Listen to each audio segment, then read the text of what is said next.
Hello everyone and welcome to the movie show. I'm your host Tyler Calkins, and today we're going to be doing a movie review for Disney Pixar's Onward. I was going to the theater tonight, just released today. I went to the theater tonight to watch it. I had some excitement for it. I thought the story was a little bit emotionally manipulative from what I saw from the trailers. It was emotionally manipulative in the fact that, you've got this story about these kids who've lost their father trying to bring their father back. And I thought, like, that is clearly too hitting at the heartstrings in ways that people, of course it's going to hit at your heartstrings. And I've lost my father. So I went into this thinking like, oh, I'm going to be devastated by the story that I got. So I wasn't super anticipating it, but I was excited for mostly the voice cast. I thought, I love Chris Pratt. I think he's hilarious. I love Tom Holland. I think he's a fantastic actor and the best Spider-Man we could have ever really asked for. I also love Julia Louis-Dreyfus. I think she's a national treasure and hilarious. And I think Octavia Spencer is such a fantastic actress and also was like so good in things like The Help. Like her mini performance is so good. So good. So that's what I was most excited for, was the voice cast. And obviously Disney Pixar flicks, they don't shortchange on production value or animation and design. So I was excited for those pieces. So I went into the movie not exactly excited for the story, but more excited for the cast. And coming out of the film, I enjoyed it. I did enjoy it. Now, it was not necessarily as much of a pulling at your heartstrings story about dealing with the death of your father as I expected it to be, because that's really what I was going into it thinking it was going to be. It ended up being much more a story about family and brotherhood. And that I really appreciated. I'm very close with my brother. So those were pieces that I really enjoyed. However, any story that kind of revolves around the death of a father or the dying of a father gets to me every time. I watched something similar with A Beautiful Day in the Neighborhood with Tom Hanks, and there was one scene in that movie where, spoiler alert on that movie, not this one, spoiler alert on that movie, the father of the journalist who's interviewing Tom Hanks is dying, and the father and this journalist have had a bad relationship throughout, their entire lives. They go back to this father's house, and he's in hospice care, and he's in his hospice bed. And when you've dealt with someone who's terminal like that, and they're in hospice care, they've got their hospice bed, they're almost like, it's almost like all the color has been pulled out of them. They're almost in black and white. And that's what this character looked like in that movie. And it just broke me, because it's what my father looked like in the day, 24 hours before he passed away. And anything involving the death of a father, passing of a father, it always usually gets to me. This movie really didn't do that. So I think in that way, it was a bit of a failure. In not giving you what the trailers kind of gave, what that you were expecting to get. That said, what it did give you was a phenomenal voice acting performance from the cast overall, and also this really great story again of family, of brotherhood. Really cool stuff there. As far as, I really appreciated the movie and it was enjoyable, but now I'm almost more excited for Disney Pixar's Soul now coming out of it, because maybe that has more of a higher concept. This movie was very fantasy, as the trailers gave you, and sometimes it really did kind of make you think of Lord of the Rings, unfortunately. I was just talking about that today with somebody, how, like, to me that is the top of what fantasy is Lord of the Rings, and everything else is kind of secondary. So this movie, again, makes me think of the Lord of the Rings just because of the fantasy aspects of it, the wizards and the spells and that kind of stuff. And you would think it would make me more think of Harry Potter, but no, Lord of the Rings is like the top tier of that stuff for me personally.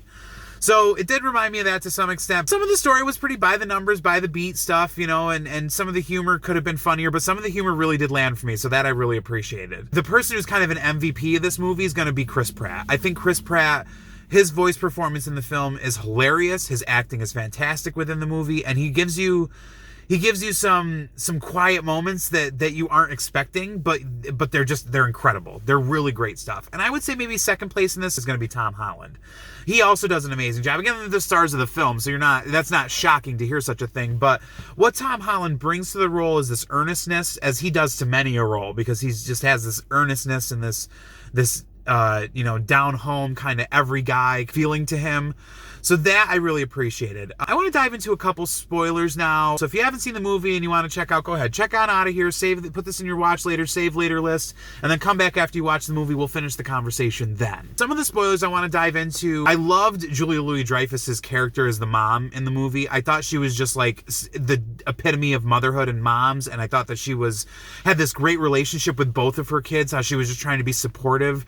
There was one scene at the top of the movie where Tom Holland's character is expressing sadness over never having to meet his father, and his mother kind of backs him up like, I wish you could have met him too. And that's kind of sad because I'm sure that's like, what are you supposed to do as a parent? Like, you're already heartbroken at the loss of your love, and then like also you got to like explain it to your kids, and like it's unfortunate, it's sad. So like I identify with that, and I felt bad. And a scene that really got to me later on in the film, this is probably one of my favorite scenes in the movie, is there's this scene where Tom Holland wrote this list of all the things that he wanted to do with his father.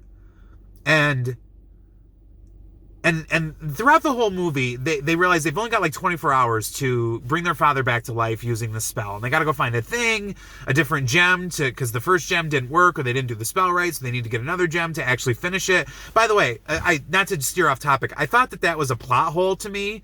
So they find this gem at the end of the movie, the gem that they've been looking for the whole time, so they can finish this spell and bring their father back. And they established earlier on in the film that when you do that spell, the person is only available from when you do the spell until the next day's sunset. So they go through almost the entire 24 hours, and they get this gem, and then they bring him back to life for 2 minutes, only to sunset to happen, and then it's over.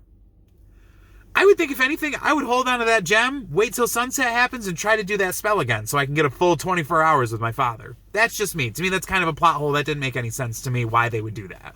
I get it for the story, how you want to wrap things up really neatly and make sure that the father's not there for a full day, but and maybe that's what they can do for a sequel, who knows? But to me, it was kind of like, why wouldn't you say, okay, well, this didn't work the first time, but now we've got the gem and we know what to do for next time. Maybe they say in the movie that the spell can only be used once. It didn't seem like that was the case, but maybe that's the case. I don't know. Anyway, back to what I was getting to. One of my favorite scenes in the movie is there's a scene where Tom Holland, like right when they bring the dad back, and it's funny because I identify with Tom Holland in the movie. Like, he makes these lists. He's a little like nervous and shy sometimes, and I get that. I sometimes completely identify with such a thing. So he's making this list of all the things that he wants to do with his father because he doesn't want to miss anything. He doesn't want to miss all these things that he's missed his whole life. And I'm even getting emotional thinking about it now. And he's upset because he's crossing them off one by one because he's realizing he's not going to have any time to do these things with his father. And he's looking back at this entire quest that he just had with his brother and his father, going on the journey. And he realizes that all these things that he's looking for, to play catch with his father, to have a laugh with his father, to share his life with his father, he has that with his brother. And he always has.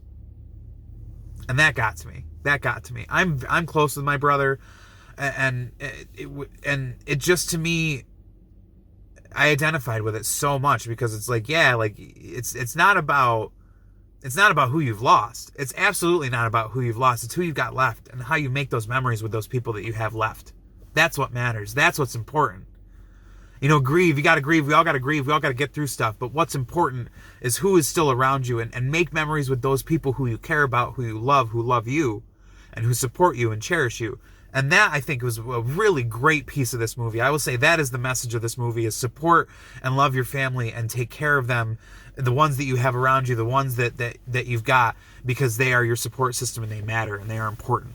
So I really love that piece. Not a full home run for me. I don't think this reaches the heights of what the greatest Disney Pixar films are. Like, you look at their golden run of like Finding Nemo and Monsters, Inc. and The Incredibles. Like, that was just such a hot streak. And then even the sequels to those films are so phenomenal. And Toy Story, that's obviously like the top tier of Disney Pixar. This doesn't quite reach that level, but still a really enjoyable film. More importantly though, what are your thoughts? Did you love the movie? Did you hate the movie? Have you not seen the movie yet and you're more excited for it or less excited for it now? Go ahead, comment down below. If you like this video and you want to support this channel, don't forget to hit the like button, hit the subscribe button, and ring that bell to the top. That way you don't miss any of my new content.